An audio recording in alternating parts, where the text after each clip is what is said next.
Halo Libra, ketemu lagi di channelnya Mailah Tarot. Libra, apa kabar kamu hari ini? Semoga selalu dalam keadaan sehat walafiat, tak kurang suatu apapun, dan selalu bahagia. Amin. Baik, Libra, hari ini kita mengangkat judul yaitu Kamu Semakin Bersinar. Oke Libra, konsentrasi, lihat, dengar, dan rasakan, serta pikirkan orang yang kamu fokuskan saat ini. Semoga temanku Libra bisa terhibur dan bisa bijaksana dalam menyikapi video kita kali ini. Dan di sini, aku nggak bosan-bosan ngingatin bahwa ini hanyalah sebuah pembacaan energi. Bukan sesuatu yang pasti, karena sesuatu yang pasti hanya milik Tuhan semesta alam. Oke Libra, kita mulai dengan kartu pertama. Di sini kita punya Ten of Swords. Kartu kedua. Di sini ada Knight of Cups. Kartu ketiga, di sini kita punya Seven of Cups. Kartu keempat, di sini ada Queen of Swords. Kartu kelima, di sini kita punya Nine of Pentacles. Dan kartu yang keenam, di sini ada Five of Swords. Oke. Sedangkan bottom of the deck kita kali ini, di sini kita punya Nine of Cups. Oke. Konsentrasi, lihat, dengar, dan rasakan, serta pikirkan orang yang kamu fokuskan saat ini. Hore, kamu semakin bersinar. Oke, kita mulai dengan bottom of the deck kita kali ini. Di sini kita punya Nine of Cups. Nah, ini menggambarkan kepercayaan diri, optimisme, serta rasa puas ya, yang mulai kamu rasakan dikarenakan ada kemajuan dari pekerjaan, kegiatan, bisnis, usaha, ataupun hubunganmu dengan orang sekitar, ataupun dengan siapa saja menjadi lebih baik, menjadi lebih hangat, lebih positif, saling support dan saling dukung untuk kemajuan dan perkembangan masing-masingnya. Dikarenakan kamu benar-benar mampu menata semua di dalam hidupmu dengan sangat baik, dengan berpandangan positif, dengan selalu mencari ide, dengan mencari gagasan, ataupun mencari tahu ya, bagaimana caranya agar permasalahan selesai. Bagaimana caranya agar kegiatan-kegiatan yang mungkin selama ini tertunda ataupun menumpuk begitu ya, bisa diselesaikan dengan sangat baik. Sehingga hal ini juga ikut dirasakan kebaikannya oleh orang-orang sekitar. Ya, yang mungkin dulunya di tim pekerjaanmu, di teamworkmu ya, mereka begitu kebingungan karena tekanan dari pekerjaan, tuntutan dari bisnis yang begitu tinggi. Ya, ada target yang mungkin selalu tidak tercapai. Tetapi baru-baru ini hal inilah yang bisa kamu benahi dan semuanya tercapai dengan sangat baik. Sehingga ada dampak baik yang mereka rasakan. Dan hal inilah yang membuat kamu semakin diperhitungkan, semakin dihargai, semakin disegani, dan mungkin semakin banyak orang yang nyaman dengan dirimu.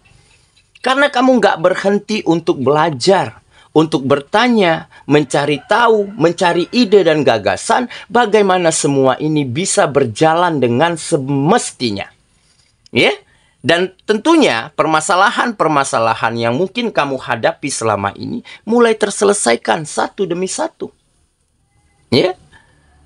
Di dalam hubungan antara kamu, teman, sahabat, lingkungan, ya, rekan, partner, juga mampu kamu rubah hubungannya menjadi lebih positif.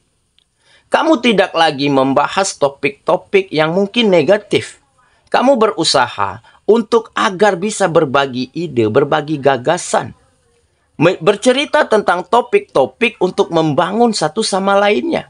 Bukan justru menceritain orang, mencari-cari kesalahan orang lain. Nah, hal inilah yang mungkin dirasakan oleh temanmu, oleh sahabatmu. Sehingga mereka semakin nyaman, semakin merasa hubungan ini semakin positif. Dan dari situlah ada hubungan yang semakin hangat. Ya, makanya ini menggambarkan kepercayaan diri. Kamu akan semakin optimis di dalam menatap masa depanmu, di dalam menjalani hari-harimu. Dan inilah yang membuat kamu semakin bersinar, yang membuat kamu semakin memancarkan kilau di dalam dirimu, sehingga semua orang yang ada di sekitarmu benar-benar merasa nyaman, ya, merasa happy, dan ada rasa saling support, saling dukung untuk kemajuan dan perkembangan masing-masing. Oke, itulah bottom of the deck kita kali ini. Kita mulai dengan kartu pertama. Di sini kita punya Ten of Swords. Nah, benar kan? Jadi memang kamu bisa berpikir demikian, membuka pikiranmu, berpikir secara maju, ya, merubah mindsetmu agar tetap positif. Karena kamu juga sudah banyak melewati hal-hal yang mungkin dulu menyulitkanmu. Ya, di situ ada penderitaan, kekecewaan, kegagalan. Tetapi di balik itu semua akan ada hal baik, akan ada hope, akan ada harapan. Karena kamu mau belajar, mau bertanya, mau mencari tahu bagaimana semuanya agar berjalan dengan sangat baik. Dan bagaimana permasalahan-permasalahan terselesaikan dengan cara, dengan langkah yang sangat tepat dan saling menguntungkan untuk satu sama lainnya. Ya, sehingga hal inilah yang membuat harapan itu kembali terbuka. Di mana kamu akan mencapai kenyamanan, kedamaian di dalam melangkah, di dalam menjalani hari-harimu kembali. Oke ya, kita lanjut ke kartu yang kedua. Di sini kita punya Knight of Cups. Nah, mungkin ini adalah prinsip ya.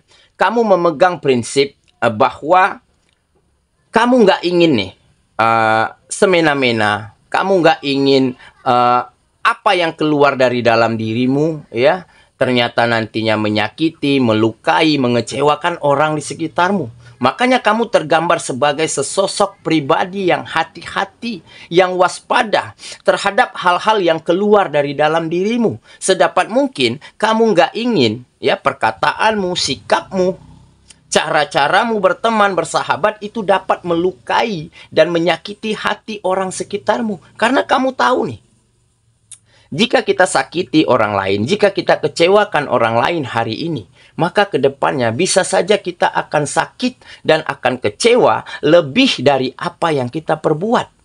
Nah, makanya kamu sangat menjaga sekali. Kamu memiliki prinsip yaitu harus bisa ya menata omongan, sikap agar bagaimana bisa itu semua selalu ya menjadi positif, selalu nggak melukai, selalu nggak nyakitin orang lain. Oke ya, kita lanjut ke kartu yang ketiga. Di sini kita punya Seven of Cups. Nah, ini mungkin menggambarkan apapun mimpinya, apapun impian yang kamu inginkan begitu ya. Tentunya semuanya akan bisa kita capai jika kita benar-benar bisa mencari cara, melangkah dengan tepat, mengambil keputusan dengan sangat bijak. Karena apa? Karena tidak ada satupun permasalahan yang nggak ada jalan keluarnya. Semua pasti ada jalan keluarnya. Tinggal kita mencari tahu bagaimana cara terbaik, bagaimana langkah-langkahnya, bagaimana solusinya. Ya, agar apa impian kita, agar bagaimana harapan kita bisa sedikit demi sedikit mulai mendekat ke dalam kehidupan kita. Oke, kita lanjut ke kartu yang keempat. Di sini kita punya Queen of Swords. Nah, benar kan? Jadi inilah yang menggambarkan kebijaksanaan, pandangan yang jauh ke depan, cara berpikir yang terbuka dan berkembang, serta mindset yang selalu positif. Ya, ditambah dengan empati, ditambah kamu dengan selalu mengedepankan logika, sehingga kamu benar-benar bisa nih melihat segala sesuatunya dari sudut pandang yang tepat, dari cara berpikir yang positif, sehingga permasalahan ya tekanan dari kegiatan, pekerjaan yang tertunda mulai mampu kamu lewati, mulai mampu kamu selesaikan dengan sangat baik. Dan kamu akan semakin disayangi, disegani, ya. Banyak yang nyaman, banyak yang respect. Karena kamu memiliki empati yang besar terhadap orang sekitarmu. Dan hal inilah yang mereka juga coba lakukan untuk dirimu. Nah, jadi jika kita berbuat baik, maka akan banyak orang-orang baik ya yang didekatkan dengan kita. Oke ya, kita lanjut. Ke kartu yang kelima. Di sini kita punya Nine of Pentacles. Nah, benar kan? Jadi, ini menggambarkan kekayaan yang kamu miliki saat ini. Ya, kekayaan bukan berarti banyak harta, banyak uang, bukan. Tetapi kamu memiliki segala hal-hal baik di dalam hidupmu. Ya, mulai memiliki teman, sahabat yang positif. Lingkungan di mana tempat kamu berkegiatan, tempat kamu bersosialisasi, mulai ada kenyamanan, mulai ada rasa respect, mulai saling support satu sama lainnya, dan jauh dari hal-hal negatif. Dan juga kamu memiliki kekayaan di dalam pemikiran, sikap, dan juga cara-caramu menjalani kehidupanmu. Dan inilah yang menggambarkan kematangan dirimu yang akhirnya kamu capai. Dan ini semua karena apa? Ini semua karena proses. Ini semua karena apa yang kamu lewati mampu kamu jadikan pelajaran di setiap langkahnya. Oke ya, kita lanjut. Ke kartu yang terakhir. Di sini kita punya Five of Swords. Nah, jadi memang nggak ada satupun ya seorang yang sukses, seorang yang berhasil itu didapat dengan mudah, didapat dengan jalan yang cepat. Ya, semua orang pasti pernah mengalami kekalahan, mengalami kegagalan, mendapatkan situasi yang tidak baik-baik saja, situasi yang tidak berpihak kepada dirinya. Oke? Nah, tetapi semua itu hanyalah proses. Semua itu hanyalah cara bagaimana kita menjadi lebih baik, bagaimana kita bisa belajar dari keadaan yang lalu. Ya, sehingga di saat kita melewati itu, kita akan menjadi lebih tangguh, lebih matang, lebih dewasa di dalam menjalani hari-hari kita. Dan semakin kita matang, semakin kita bijak, maka kita akan semakin tahu langkah-langkah terbaik, cara-cara yang tepat agar bagaimana kita tidak kembali ke dalam situasi dan keadaan yang mungkin dulunya selalu menyudutkan dan menyulitkan kita. Oke ya, saya kira itulah pembacaan kita kali ini, sahabatku, dan semoga temanku benar-benar akan kembali merasakan bersemangat, bahagia ya, seperti hore, aku bahagia lagi, kehidupanku berwarna lagi. Kenapa? Karena kamu benar-benar bisa kembali menjadi pribadi yang bersinar, berkualitas, membawa dampak baik untuk siapapun. Sehingga kedepannya kamu akan raih kebahagiaan, kenyamanan, dan juga kesuksesan-kesuksesan di dalam kehidupanmu. Semoga ya, kita ketemu lagi di video selanjutnya. Sampai jumpa. Dadah.